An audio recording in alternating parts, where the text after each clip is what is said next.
Good morning. Hi, everyone. Welcome to CamundaCon. As you know, I like to look up things on the internet, before my keynote. And what I actually found out, besides other interesting things, is that a few weeks ago, a startup called Ethos raised around $60 million funding, which brought their external funding to more than $100 million within like 14 months. So what do they do? Ethos is a startup, an insurtech startup, that want to bring modern, ethical life insurances to as many people as possible. And they want to do that by turning a process that was once like going to the DMV to more like shopping online.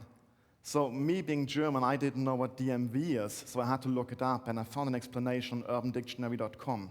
So it seems to stand for Department of Motor Vehicles, and in the US, it's apparently not a very popular place to be. So that's because you have to go there to get a driver's license or register your car to get a license plate. You have to wait in line. So people don't like going there, obviously. And that startup says, okay, this is a pain in the back, just comparable to getting a life insurance, and we want to make that process as convenient as shopping online. And that's an interesting benchmark, and actually reminded me of an article that I quoted last year here at CamundaCon about executives at insurance companies that were asked what their main objective is regarding digital transformation. And they said, well, getting an insurance needs to be as simple as buying a product on Amazon.com. So pretty much the same statement. There is obviously a certain common pattern. And it's not just about buying something, it's also about consuming it. So just a few months ago, I had a very interesting interaction with a gentleman who runs the car insurance claim settlement department at one of those insurance companies. And he told me about a customer survey that they're running like on a regular basis, trying to get a feel for customer satisfaction with their claim settlement services, the process basically. And what he said that, we're running the survey now for the past 4 to 5 years and asking certain things, around, for example, acceptability of our decisions. That, they're handing in their car damage claims, and then we'll pay for that, or we will not pay for that, and we have a certain explanation, and they typically accept that. So that acceptability, satisfaction level went down some years, then it went up again, relatively constant in a nutshell. In terms of being polite and friendly, it actually improved over the years. So their staff received better and better feedback from the customer in terms of that degree of or quality of interaction. But what they also found out is that regarding the speed of that claim settlement process, how fast they were settling those claims, the satisfaction dramatically dropped over the past 4 years. So people were now really, really unhappy with how fast that insurance processed those damage claims. And that makes you wonder, okay, what did they change? How did they mess up? What's different now in 2018 than in 2015? What is different than before? What did they change? Any idea? Nothing, exactly. They didn't change anything. So their core KPI about the cycle time of that process is exactly, but it's actually a bit better even in 2018. They were actually a bit faster in 2018 than in 2015. What changed dramatically, according to their further investigations, was their expectation of those customers.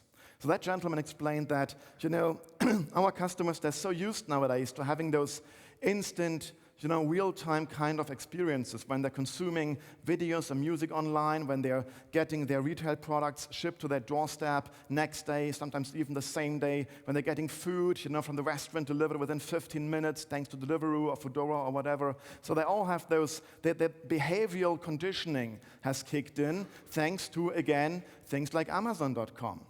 And that is their problem. And that is a problem that a lot of industries are currently facing, no matter if they're already competing with Amazon or whatever or not, because that expectation has changed. And this is now a very fertile ground for new challengers that can provide superior customer experiences. The only way to prevent that as one of those established organizations is to become a digital enterprise. And the big question is how? How can you turn an organization that is sometimes more than 100 years old into such a digital enterprise? And that is exactly the question I would like to investigate a bit further in today's keynote. I'm doing that based on our own insights regarding our own customers. So you know Camunda is open source. Charlie just mentioned that. We have a pretty big community worldwide, so thousands or 10,000s of people using it and organizations for their core process automation. But we also have, obviously, the enterprise offering, and we have a certain amount of customers using that. Those are the organizations that we're working with on a daily basis quite closely. We're closing in on around 300 this year, and this gives us a certain panel of insights. And that panel basically consists of 3 buckets. So we have, obviously, the public sector, the authorities. For this keynote, not in the focus. But we also have the corporates, those established organizations, let it be banks, insurances, telco companies, media companies, whatever. And almost all of them are now looking at this digital transformation. That is why they have decided to use Camunda. So they like to use Camunda because Camunda is flexible. They can integrate it with the existing tech stack. Often there's a certain degree of legacy there, but Camunda can work with that. So they're happy to use that. And because Camunda is not some pretty low-level developer-oriented product. I mean, it is developer-oriented, but it's beyond that, also business-oriented, thanks to BPMN as a common language. So because of that, it's not like with NoSQL databases or, an event bus system that is buried deep inside their stack. It's also on the front, and senior leadership notices that. This means that we often have access to those C-suites and can have those strategic conversations around process automation and their transformation ambitions. So that gives us a certain set of insights across industries even. And then, at the same time, thanks to this technology being quite innovative, startups also like to use it. So they're using it in their greenfield stack, in their top-notch modern microservices, etc., scalability stacks, in order to build up business models that actually challenge those established orgs on the left-hand side. So this means that we have this holistic end-to-end understanding of what's possible, technically speaking, what's desirable in terms of established organizations, and what works and what is difficult when they want to undergo the transformation. So that's where this is coming from, what I'm going to share today. It's 4 things, basically, that we have identified as being key to achieve such a digital enterprise transformation. The first one is obvious at a first glance. It's around that customer orientation. Forrester has announced that years ago already, that we have entered the age of the customer. And back then I saw that and I thought to myself, well, kind of a truism, big analyst, like doing stuff and saying things.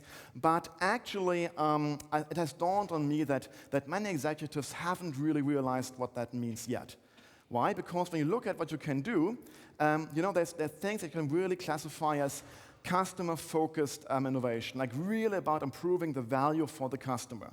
Now, that's things like, for example, providing more convenient ways to get or consume your products, like in self-service portals, etc. So making it more accessible, making it more convenient to consume and get. So you can reduce, obviously, the cycle time, providing more real-time experiences.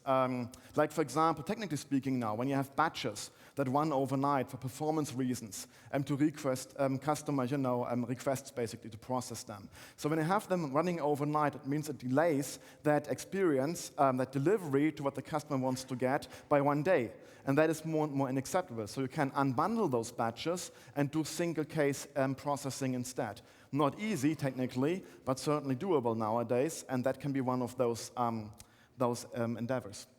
You can provide that real-time transparency, so people getting used to, watching their Uber car, approaching them on their map, on their smartphone. So why not having like similar experiences for, let's say, trading, and getting results on how well your trades performed? Or why not having similar results on claim settlement and, when you can expect to get your money? Maybe that's actually more reason for this insatisfaction than the actual time it takes to settle that claim.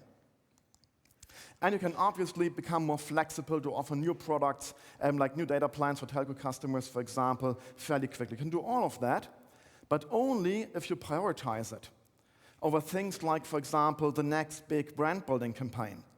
Or like, for example, trying to, improve your margins by bringing supplier costs down. Or doing some weird, cross-selling ideas. And that's, by the way, it's all happening. So these are real-world examples. Or, for example, trying to replace employees with robots because robots don't go on vacation. So you can do all of that as well, and it can make a lot of sense. But it's not customer value-focused innovation. And the problem is that established corporates tend to gravitate towards that right-hand side because that's where they're comfortable, that's where they have the established brand and the sheer size, etc. So that's their preferred battlefield where they can occupy the high ground, which is great. The only problem is the battle isn't happening here. It's happening over there on the left-hand side. So no startup has ever disrupted any industry because stuff on the right-hand side. It's always about the green stuff over there. And that's where the established orgs do not have the high ground. They're actually fighting an uphill battle themselves because of a legacy of technology, of people, of process, and especially about process. Because I don't know if you noticed, but all these things here on the left-hand side are about process and providing this excellent customer experience at scale. And that is exactly what Amazon achieved and so many other startups. So a startup is not so much about having the right idea, like a great idea. Ideas are cheap. It's execution that matters. So being able to set up operations that delight customers potentially at scale. That's the whole secret sauce, and that is a process problem. So established orgs are having a hard time achieving that, but that doesn't mean they can avoid the fight. They have to prioritize that. That's the first key element that we need to observe. So how can we do that? What's the next big challenge then to tackle here? And this is about history, the history and also the future in a way of a thing called business versus IT. And it starts in the 70s and then drags on the 80s in terms of the first broad-scale interactions between developers that created programs and, let's say, business stakeholders that wanted those programs. So they had those first interactions, and they weren't necessarily delightful. So there were many misunderstandings, and growing uneasiness between those sides. And you perhaps can relate to that even if you were born later than the 70s or 80s. So that happened then.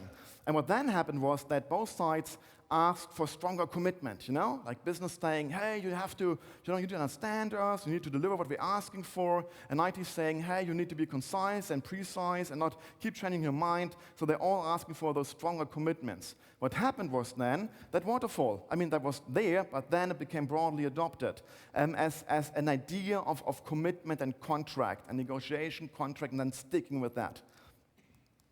Problem being that it didn't really solve the problem. So it means that, despite waterfall, this whole notion of, okay, we are not one team, but me, business, I'm the customer, you, IT, your supplier, that actually grew and became worse and worse and worse. At a certain point, business said, okay, we need to put market pressure on IT, So then those politics and power plays started to happen. And maybe coincidentally at that time, in the 90s, off-the-shelf business applications became a thing. For example, SAP growing their revenue from 300 million to 7 billion, and the 90s are their decade, basically. Happened kind of at the same time. What also happened at that time was a growing trend towards outsourcing, saying that, market pressure, outsourcing our IT, to some external supplier, and letting them do the thing. Another thing that happened, and none of them really fixed the problem, apparently. At the same time, during that time, there were also the first baby steps towards more lightweight approaches, and a thing called Scrum came up, not being noticed by a majority already, but that's when it came up, just so than Ken Schwaber. So those people then, a few years later, came up with the so-called Agile Manifesto, which kind of kicked off a certain movement that I guess all of us are aware of. At the same time, that very same year, a company called Borders, big books retailer in the US, decided to hand over their online business to Amazon because they assumed that online book sales are not really important. So Borders went out of business 10 years later. Another historical event was in 2004, when I went to university, and I was taught that waterfall is the only relevant software development procedure model. 3 years later, after the Agile Manifesto came out. Things sometimes might take a while. And speaking of taking a while, low-code BPMS came up. So the whole idea being that, process automation needs software development, but that's a pain in the back. So we have this great idea that you can have a product that allows you to create programs without programming. So you don't need programmers. Yeah. What could possibly go wrong? It turned out a lot. So 15 years later, some of those vendors are still around, but you can look up their numbers in terms of revenue growth and P&L profit loss statements, and it's not exactly very impressive. And I would argue that they had 15 years to make that happen, to prove that this concept can actually work. If this had made sense today, Amazon would be running their entire operations on such a product. And guess what? They're not. So the reason why I'm sometimes ranting a bit also about, let's say, robotic process automation, RPA, is not because it wouldn't make sense. Or RPA can make a ton of sense, especially when you have granular, recurring tasks, that happen on legacy user interfaces, and you want to automate those tedious steps. That is totally fine. But it becomes a problem when executives are again looking at that silver bullet of a low-code way to automate their core business processes end-to-end without, any software development being necessary. That is the big misconception, and it's kind of like history is repeating itself, so it's coming up again. So for example, just 2 weeks ago, a German IT professionals magazine published an advertorial, so a low-code vendor, paying them so that they can put up their article about low-code. And it's German, but the headline is pretty telling, so it's called Low-Code Turbo. And the statements being made, they were like, hey, take that platform and app development becomes like 10x faster, all those promises that we have heard 15 years ago already. And as all those articles need, some illustration, some informative illustration that conveys the message and drives home the point that is educational, they also put in such an illustration, which is, you scroll down, it's this one here. So I can zoom in. And you're looking at that, and you're really wondering, okay, what is this supposed to say? Like exactly supposed to say? Something like, hey, you can attach our low-code platform to your business, and it's going to take you somewhere, but you have it fully under control. Is that the idea? Or is it more like, hey, Mr. Customer, just hop on this chair. It'll be fun. So you're looking at that, and it's like, you're preparing your keynote, and the conference is supposed to happen in 2 days. So you're sitting there at home, well past midnight, having your 3rd glass of wine, and you're seeing that, and you wonder, where this is coming from, there might be more. It turns out there is actually. Like quite a lot. And you're really like trying to put yourself in this gentleman's shoes, like, hey, I'm now 6 months in with my low-code project, and things might not be as easy as promised by the vendor, but I have to carry on because, things will be fine.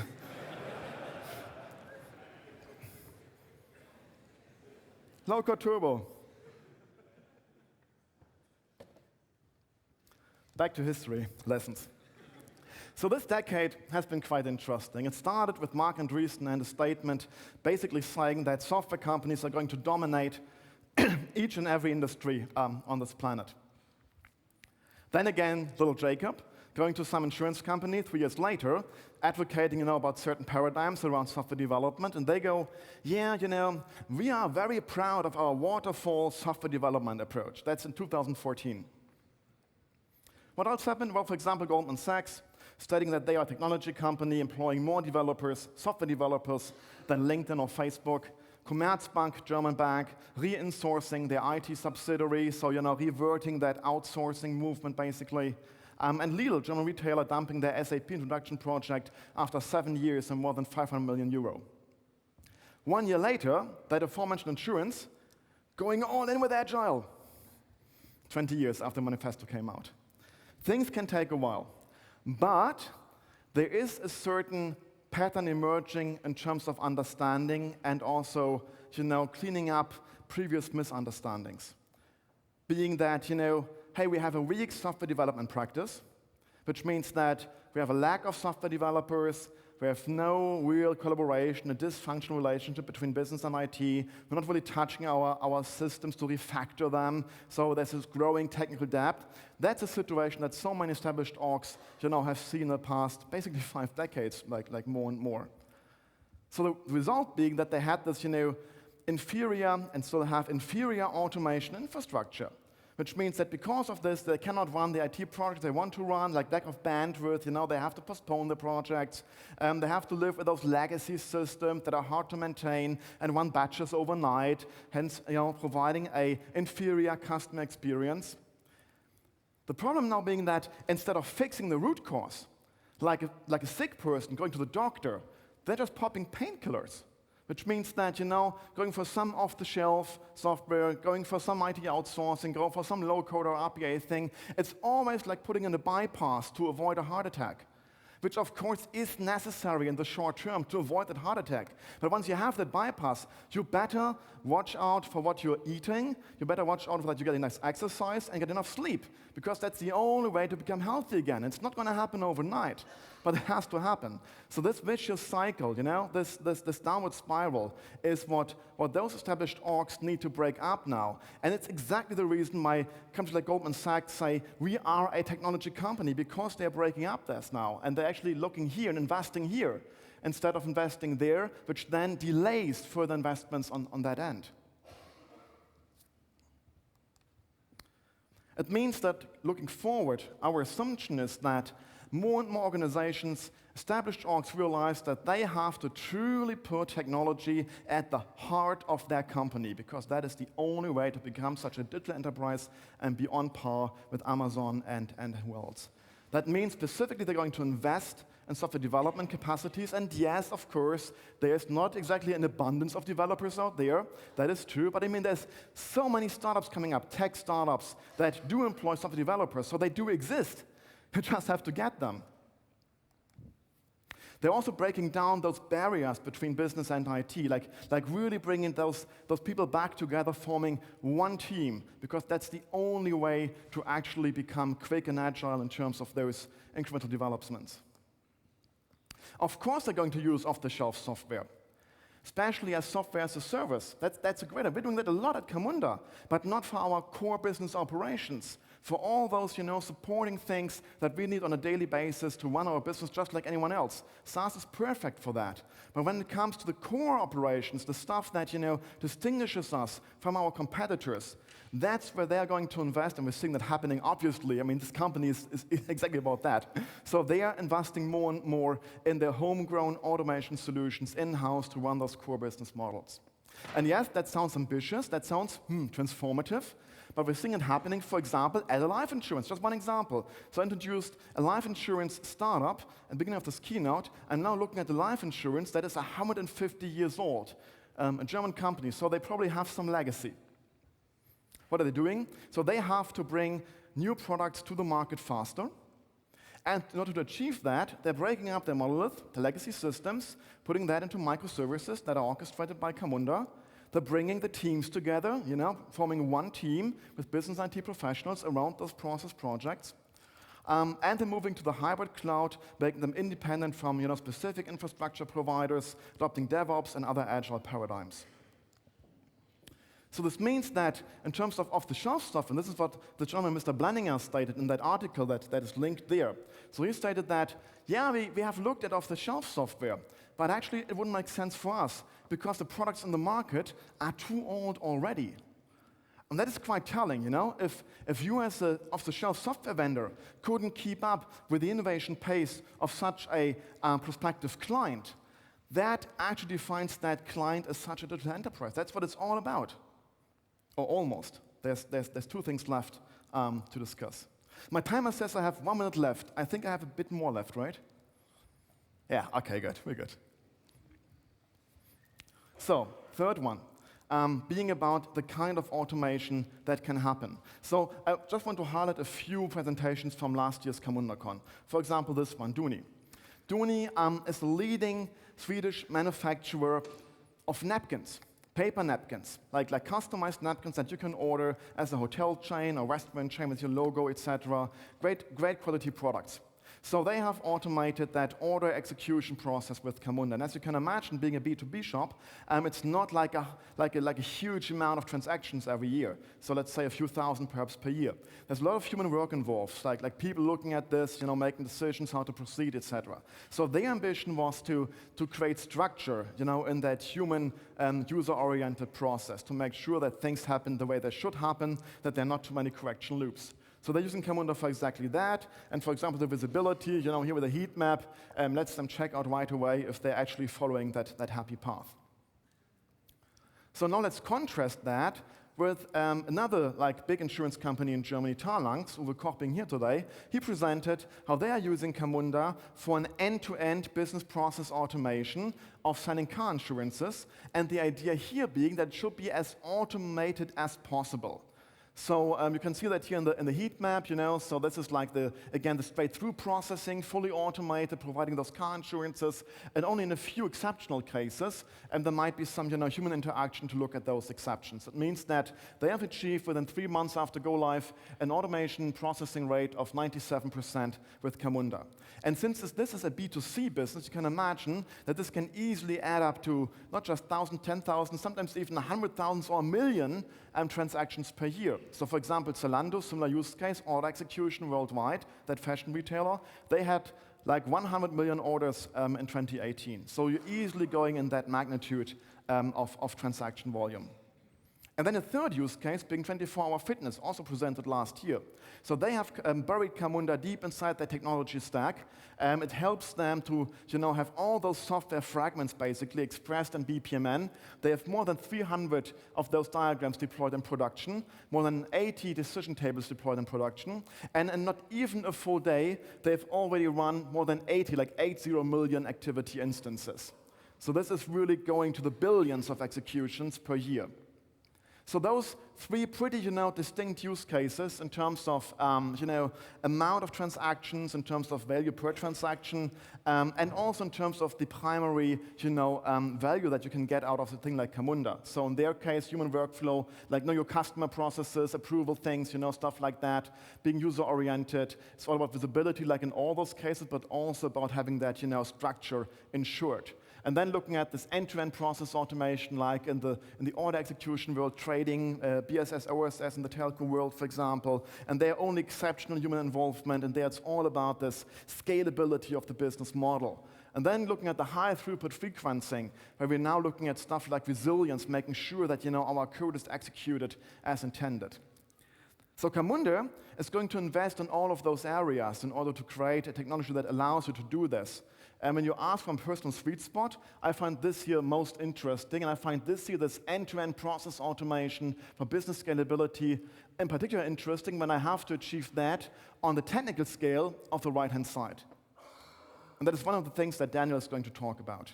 So there's also customers who combine all that in one digital automation platform. Not saying that Camunda is like the off-the-shelf platform. So they take Camunda and then they roll their own platform based on that to achieve the to allow all those different use cases and then spread that out within their organization to all those satellite IT units. So one example last year was Goldman Sachs. So they're running the entire firm on Camunda, 40,000 employees being exposed to those workflows. That's a quite interesting use case, in fact. And by the way, they are doing low-code with Camunda, but not the generic low-code. That wouldn't make sense.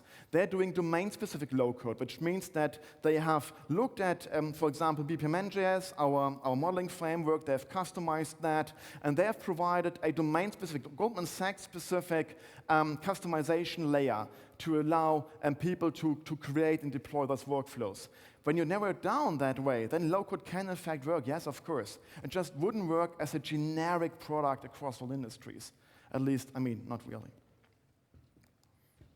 So it means that you can go there one project at a time. You don't have to do the big bang thing, like right away. You can have some pilot project, let's say inside your IT department. You don't need the big buy-in from anyone involved. Maybe run some IT service management process or purchase approval process, maybe human workflow. That's a typical way to get your feet wet.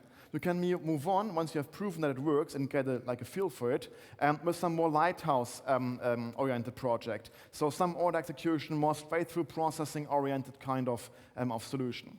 And you can evolve all of that, towards that general automation platform that you can then, provide also to anyone in your organization if you have such a big organization, obviously.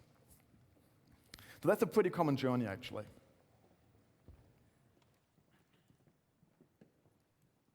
I just mentioned that. So in terms of us as a vendor, and of course you want to know that since you're coming here and hey, what's new, what's coming up with Camunda. So what are you tackling? We have this product now, and there's a few areas that we are going to focus on. So one being, this developer orientation, enabling developers, like actual developers, to hack a process, very, very quickly, very, very fast, and enhance the tooling in order to do that. So you can do that already to a certain extent, but you can do it like even better in the future. Another thing is about bringing those teams to like forming one team of business and IT. And forming one team of business and IT means we have a tool set that allows for that. So we want to involve any stakeholder in process automation design. That's the second challenge we're tackling on. Third one being about visibility. I've shown some heat maps, one of the key features in our stack. So taking that way further, both broader and deeper in terms of real-time visibility is another big field that we're looking at right now at Camunda in the product development. So then I mentioned the high throughput scale, having this middle sweet spot use case of end-to-end process automation, but to a degree that I can do high throughput frequencing, which is, for example, necessary if I want to, unbundle my batches and provide that real-life, like real-time experience. And minimizing the barrier to operate, like helping you to get going with Camunda as quickly as possible. So Daniel, our CTO, is going to elaborate on all of that right after Sandy's keynote in a few months. All right, I think the time is back on track now, and I should be as well. So what's left? I mean, this is obviously not a piece of cake, right? I mean, it's not easy, but it's called digital transformation. It's not called digital too little too late. So you need to have a certain leadership in place to make that happen. And that's the fourth element I would like to cover. So what kind of leadership do we need? Really three things, in my opinion. One is about a thing that Jeff Bezos, in a way, brought up. So I'm obviously coming back to Amazon because that is like the common thread in this keynote. So what he did in 1997, he published a letter to their shareholders. They went public in 97 as a company, so he then sent that letter to their shareholders. He used to do that then, ever since, every year. And there's one point in that letter that he would continue to stress over the years, which is it's all about the long term, thinking long term. And it means, in their case in particular, that he said, okay, we will focus on long-term market leadership instead of just short-term Wall Street reactions.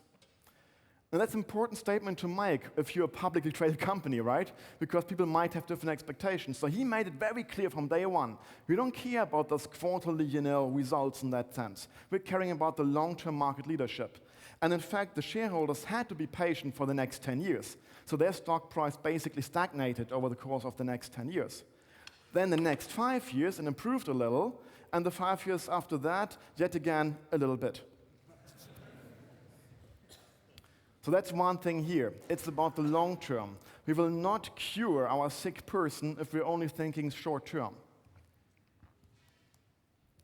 The second element is about employees. And just as we have entered the age of the customer, we have obviously also entered the age of the employee, at least when we look at tech talent. And if you want to become a tech company, you better get some techies.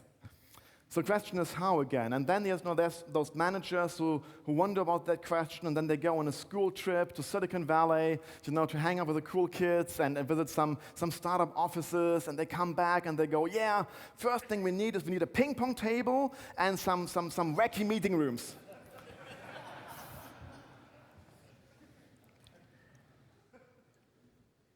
And it's not really about that, is it? So what is it about really? And I mean, it's about a lot of things, but one thing that I really felt after a while is that the one thing that most tech people, and most employees for that matter, care about most is that their managers care about them. It's pretty straightforward, actually. And you could think, okay, this is truism, nothing new really, so what's the point? But the problem is in reality that many managers haven't really understood that yet.